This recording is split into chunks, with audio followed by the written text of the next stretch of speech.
What's going on, everybody? It's Eric Ray with the back here, and we finally have all of the official Madden 21 gameplay news. The stream just finished, so I'm about to break it all down for you guys. I was actually surprised at some of the stuff they touched on, some new features that I was not expecting that I'm actually happy about. Like I said, the gameplay trailers are cool and all, but when they really break down the gameplay, they talk about the more important things that do not get actually advertised in the trailer. So I'm going to break that all down for you. There's actually a lot to cover here. Now, if you're new to the channel, however, and you don't want to miss any of these important updates, next week is going to be the franchise and face of the franchise deep dive information. So if you're interested in that as well, make sure to subscribe, hit the bell icon so you don't miss any of the upcoming gameplay or Madden 21 news. Now, they didn't really show any new gameplay tonight. They really just focused more on talking about what they improved and changed about the game. They did show some screenshots that you'll see throughout the video, but let's get right into it. The first thing they addressed is run defense, and as you know, in Madden 20, the run was absolutely crazy. So they say here, simply put, stopping the running game in Madden 20 was too difficult for most. For Madden 21, we aim for a more balanced run-pass ratio, so we've made some improvements to the run fits and defensive gap system, with a strong emphasis on the force defender, who is the defender that is responsible for setting the edge versus the run. Here's some specific improvements. Force defenders are aligned on the line of scrimmage at the snap of the ball, and they will use wider angles at the start of the play to show more anticipation and better pursuit prediction to set the edge versus outside running plays. So stretch running plays, which is the thing that dominated last year. The force defenders, they're saying now, will finally set the edge a little bit more aggressively and predict, kind of take that wider angle and anticipate those outside runs. It also says force defenders will show more anticipation in their pursuit angles at the start of the play when facing quick hitting outside running plays such as jet sweep and touch passes as well. Hammer and fill players, who are the defenders in the run fit responsible for open gaps and inside, of the force player. These guys will take wider initial pursuit angles versus outside running plays that will help them get over the top towards the outside of the formation quicker and prevent them from getting kind of messed up and caught up in the inside by blockers and other traffic. It says edge and force defenders will have wider gap integrity versus heavy/wing tight end sets. And it says new and improved blocking interactions with defenders, disrupting running lanes by pushing blockers further into the backfield during engagements versus all run types. Defenders will have better anticipation of the ball carrier's movements by taking smarter angles while/after shedding blocks. So basically, well, a lot of they talked about today was a lot of nerfing of the running game and kind of buffing the passing game a little bit, which was needed. So they've done a lot, it sounds here, on defense to make sure that stretch will not be as much of an issue. Force defenders will set the edge harder and wider, and the fill players will be a little bit smarter in anticipating where the run's going. And the better defensive players will block shed smarter, meaning they'll attempt to block shed to the side they think the run's going to. So kind of sounds like run defense got a big buff here. So we'll see how that plays out when we get the game. Also, before I continue, there is going to be a beta. They did announce it.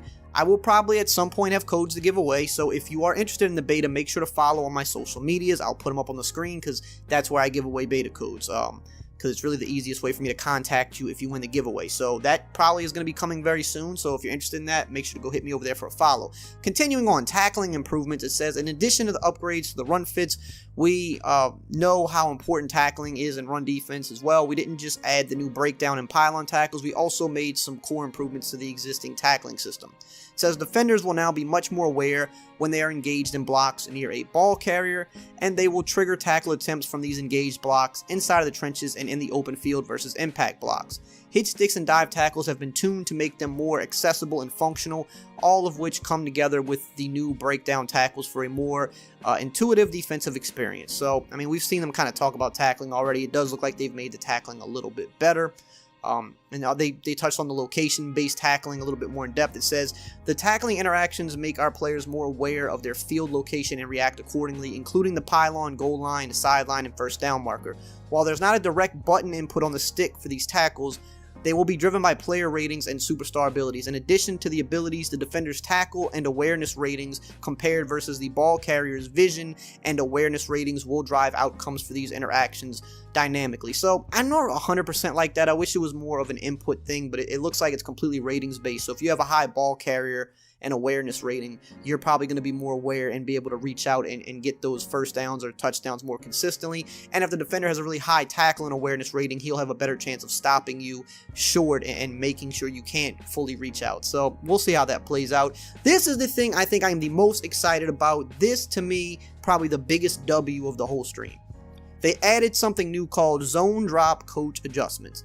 It says we're introducing a new set of coach adjustments that will allow you as the defensive player to customize the depth of your zone drops for underneath zone defenders. These coaching adjustments will give you the ability to change your drop depth of a flat, hook, and curl flat zones, all in increments of 5 yards up to a max of 30 yards from the line of scrimmage. When using these adjustments, keep in mind that all match zone logic will be disabled in all coverage plays while using the adjustments, including the deep zone players. When facing no huddle offense, you can turn off the coaching adjustment by using the reset play option in the pre-play adjustment menu. So basically, you can say, I want my cloud flat to drop to this depth. I want it to drop 20 yards back, or I want my curl flat to drop 20 yards back, 30 yards back, 15 yards back. The reason this is huge is because the main reason that corner routes and certain sideline routes are so good in Madden is because the zones that are supposed to play them, some of these curl flats that you expect to drop further back, or the cloud flats, they don't drop far enough back, and then eventually they start biting down and getting aggressive. And I was almost going to assume this in a video that I did earlier, that this could be a potential way to fix this, but I didn't think this is something it would actually do. So now, as the player, if you're going against someone that's just abusing corner routes, you can say, hey, I want my cloud flats to drop back, whatever, it could be 20 yards, because that's where the corner route keeps hitting, and he will stay back there at that depth, and he will not bite down. I think this is huge because it just puts control in the defensive player's hands to not get abused by some of these certain same routes over and over and over. I really like that addition. I think that is honestly the most exciting thing I've maybe heard of all of Madden 21 so far. For me, as an online player, I like to hear that. Now, they did some QB and passing improvements here. It says, throwing out of sacks, all QBs will have the ability to throw the ball while being tackled. The accuracy and power of the pass will be dictated largely by physics. The further into the passing animation the QB is at the point of contact, the more likely the pass will be accurate. However, if at any point the QB's arm, shoulder are hit during the pass, that too can impact the accuracy. Throwing out of sacks does carry some risk as well. The earlier into the throwing animation the QB is hit, in combination with the QB's strength rating, the more likely he will fumble. They also added deep passes under pressure. It says new in Madden 21 are under pressure throwing animations, which allow QBs to contextually speed up their throwing motions when feeling pressure on a deep pass, which is throws of 40 yards or more. These animations are dictated by the threat to impact prediction, meaning that at the time of the pass has been initiated, if the QB thinks he will get hit by an oncoming defender before release, he can kind of sense that under pressure, and he can speed up his release, and this is all based on the throw under pressure rating, which will modify both the power and accuracy of the pass. So they're making it a little bit easier for you to get the ball off under pressure now, which I like. It says QBs can now quickly branch out of dropbacks to throw the ball at any time. As soon as the QB has received the snap, if a receiver button input is given, the QB will immediately branch out of his existing behavior and throw the ball to the intended receiver. And things like that, which basically they're just trying to give you a little bit more control as a quarterback. You know, a lot of times the animations take over. You can't get the ball out as quickly as you want to. I think that's all great, right?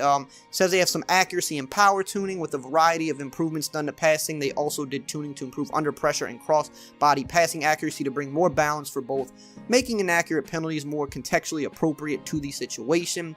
We've added a new max distance passing power penalty, which will activate when targeting a receiver who is deeper than the QB's max passing distance, and just things like that. So they're basically just trying to make it a little bit quicker to get the ball out and have more control of your QB. Now, we get on to defensive contain balancing. One of the biggest problems we've had for years, contain's not really working the right way. They're too powerful as blitzers, but they don't contain the QB as well as they should. And it says one of the more popular online strategies for Madden 20 was the contain blitz. Players told us this felt unbalanced because unblocked contain players were very effective pass rushers, but were also very quick to react to scrambling QBs. So they changed this. It says when utilizing pass rush schemes that free up the contained player from being blocked, the player will now rush the QB at a slower speed than if he were not in a contained assignment. As long as the QB is inside the pocket and not scrambling, the contained player will be moving at a speed slow enough to react to the QB with the intent to keep him in the pocket, but will not break into full speed pass rush unless the QB starts to scramble. So the balance here is like before, you could have a contain that would be just as fast as a guy blitzing, but he could still contain the QB pretty decently. Now, if you put a guy in a contain, he's going to be more aggressive playing the contain. He's going to rush a little slower. He's going to go out a little wider and really try to prevent the QB from scrambling, keeping him in the pocket. But he's not going to rush as fast as a guy that is just on an actual rush or blitz angle, which he shouldn't. So I think that's a decent fix. We'll see how that works out. They also added some new catching responsiveness. Here they said players can now dictate the direction that they want their catch to take them as they secure the catch via the left stick input. For example, when holding up on the left stick using the possession catch, you'll be selecting a possession catch that will fall in the same direction as your stick input, ensuring the receiver won't go down, short of the sticks. The increase in control also is critical when throwing underneath routes, as the responsiveness allows receivers to quickly turn upfield using the rack catch. One obvious case to notice this improvement is when a receiver is nearing the sideline, the user will have control to keep him in bounds as he turns upfield rather than running out of bounds. So now, depending on how you hold the stick when you catch the ball, it's going to kind of angle your player in the right direction so that if you're trying to fall down, you can fall forward, make sure you get past the first down marker. If you're trying to catch and run with the ball, you can steer him in a way that's not going to take him directly out of bounds. I think that's all really good. A little bit more control there. Here's another very interesting thing. They added new player personnel packaging. It says pre-play audibles now considers the actual personnel on the field. When changing your personnel on the play call menu via packages or formation subs, your pre-play audibles will now match the personnel. So basically, before you could audible into any formation that had the same stock personnel, but now let's say you go to a spread set and you use a 2 tight end like slot package. So the 2 outside guys are wide receivers, the 2 inside guys are tight ends. You can now audible to any formation that is a 2 wide receiver, 2 tight end formation. So now you could audible into a single back deuce close, whereas you couldn't do that before. So now just gives you a little bit more creativity with personnel packaging and what audibles you can use with them. I think for creativity's sake, that is a great change. Here's another really good change. They added a balance for repeated audibles / play flipping pre-play. You see this online, especially with players that are trying to abuse the game. They flip their play a bunch of times, they audible a bunch of times to try to get your alignment messed up. Now the offense will carry a risk of the offensive line committing a false start penalty after the use of multiple audibles and pre-play flips. And the chance of the penalty will significantly increase with each additional audible thereafter. So basically, after you audible or / flip your play twice, once you get to that 3rd time, you now run a high risk of a false start. So you still have a little bit of freedom there, but you can't flip a play 4 or 5 times, which is what people like to do. Again, I think that is actually a good fix. It's a balancing thing, which is what we need. They also added more player fatigue for out-of-position ball carriers. So essentially, QB blast and like wildcat blast was a big thing in Madden 20. Obviously, we don't like the QBs fumble a lot, but it's kind of there for balancing. So now the same's going to apply to like a Tyreek Hill and a wildcat. And it's all tied to pretty much stamina, right? If you run the ball with him, like if you're trying to have your whole offense being run the blast with Tyreek Hill or run the blast with Lamar Jackson every play, the more fatigue they get, the higher chance these guys are going to have it fumbling. This was mostly just set for QBs before, but now it's any out-of-position ball carrier. So again, Tyreek Hill or, whoever you put at quarterback to run wildcat, a running back. If you're trying to run every single play with them, those guys are going to have a higher risk of fumbling. So you have to really manage the fatigue and switch it up so that you're not just spamming a wildcat blast every play, which is something you would really never see happen in a real game. They also did some kick tuning here. It says the kick meter on competitive game style is going to be a little bit more skill based, meaning it will be more difficult to get accurate kicks, and missing the accuracy window will have a slightly higher penalty than before. They also tuned the ball physics to make it skid more when the ball bounces around. This is kind of done to prevent the coffin corner kickoff exploits. Many know this as the scum kick, where you try to kick the ball inside the 5 and it bounces and it makes your player like fall down inside the 5-yard line. Now the ball is going to bounce a lot more and it's going to be harder to exploit those kicks. We'll see how that works. So somebody always finds a new scum kick, but that's cool. I hope that works. They talked about some ability improvements. They didn't touch on any of the new abilities. All we did see was a screenshot of Lamar Jackson, and his X factor is actually called Trust, so that's kind of funny. But they said they're going to touch on the new X factors and things later. But they did mention wide receiver route ability balancing, meaning now that wide receivers had a number of abilities granting them catching bonuses on specific route types, so like corner routes, post routes, in routes, right? It said these were very difficult to use at times since the required detailed knowledge of your team's playbook was very specific to hot routes and things like that. Yada, yada, yada. Basically, now they rework these abilities to grant their bonuses when the receiver catches the ball in specific areas of the field, regardless of the route they are on. So, not really sure what this completely means or how it works, but it sounds like now instead of having route bonuses for like post routes or corners, it's going to be like you're having just slot routes or outside, like the number type routes. That's where you're going to get the catching benefit.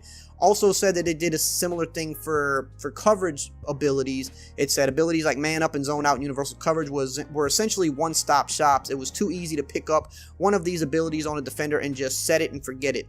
And so ultimately, we did not like how easy that was. So as a solution to this, we have split these abilities into multiple versions that grant their bonuses across specific areas of the field, monitoring the new wide receiver ability. So now the coverage defenders will need to specialize in defending an area of the field rather than being able to cover the whole gridiron. So it's like, you might be better in the flats, you might be better in a deep zone, like something like that. I'm not sure 100%, but that's kind of what it sounds like. They also touched on the pass leading ability, saying that they were kind of broken and the pass leading would go too far. So instead, they reworked the pocket pass leading abilities to make them, if you've got like a pocket dead eye, let's say, for example, on those throws from the pocket, the ball is just going to come out a little faster. It's going to have a little bit higher velocity when you're hitting these throws that go with the ability, instead of adding increased pass leading distances, which wound up being broken because QBs would lead the ball just way too far. That is mainly all they talked about. The last really big thing, they did change the ball carrier system. We know this. Up on the stick is now the hurdle. Down on the stick is going to be the dead leg. The truck button is now the Y button. That's kind of weird. I don't know if I like that. And they touched on the pass rushing. They said that, your pass rushers, you'll have like these little bars. So you have 5 pass rush attempts each play, and you can only regenerate it, 1 bar each play. So if you try to use 5 pass rush moves on a play, if you're user rushing, you're only going to be able to do 1 on the next play because you only regenerate 1 new bar per play. So you don't want to just spam them all out. Now, obviously, at the 2-minute warning, halftime, or if your player has a certain ability, he could regenerate his bars a little faster. And then also the offensive linemen have like this resistance awareness bar. So if your pass rusher beats an offensive lineman twice with the same move, he's going to build up resistance, and now that move's probably not going to work on him as much anymore. Now you're going to have to try a different move, or you're going to have to switch your lineman. So if Von Miller's on the right and the guy on the right's kind of catching on to his pass rush moves, now you're going to want to move him over to the left side, kind of switch it up because the other lineman hasn't built up the resistance to him yet. So kind of a little bit of a cat and mouse there. We'll see how it works. It sounds a little interesting, but we'll just have to see how it works. But that is mainly what they talked about today, gameplay wise. No new footage, few new screenshots, but we'll definitely be getting more in the weeks to come. Tell me what you think about this. I honestly think a lot of the stuff they talked about here was things that us as hardcore players wanted to hear. They addressed it, what it sounds like, or they're at least attempting to address a lot of the issues that we had last year.